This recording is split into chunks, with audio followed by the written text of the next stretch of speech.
Mangaon बंधाऱ्यावरील side guard चोरट्यांनी उखडले। वाहन चालक व पादचाऱ्यांच्या जीवितास निर्माण झालाय धोका। सार्वजनिक बांधकाम विभागाने तातडीने नवे पाईप बसवावेत, नागरिकांची मागणी। मानगाव येथील कोल्हापूर पद्धतीच्या बंधाऱ्यावरील साईड गार्डचे लोखंडी पाईप अज्ञात चोरट्यांनी चोरून नेल्याचं उघडकीस आलं आहे।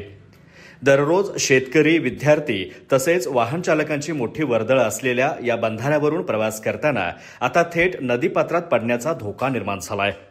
सुरक्षेच्या दृष्टीने बसवलेल्या लोखंडी पाईप वाहतुकीसाठी अत्यंत महत्त्वाच्या होत्या, मात्र चोरट्यांनी त्यावरही डल्ला मारल्याने सार्वजनिक मालमत्तेचं नुकसान झालं असून लोकांच्या जीवितासही गंभीर धोका निर्माण झाला आहे। स्थानिक ग्रामस्थांनी या प्रकाराचा निषेध नोंदवला असून सार्वजनिक बांधकाम विभागाने तातडीने नवीन लोखंडी पाईप बसवून बंधाऱ्याला सुरक्षित करावं अशी मागणी केली आहे। गंभीर अपघात झाल्यास त्याची संपूर्ण जबाबदारी संबंधित विभागाचीच असेल असा इशाराही ग्रामस्थांनी दिला आहे। अधिक माहिती आणि ताज्या घडामोडींसाठी आजच आमचे चॅनल सबस्क्राइब करा।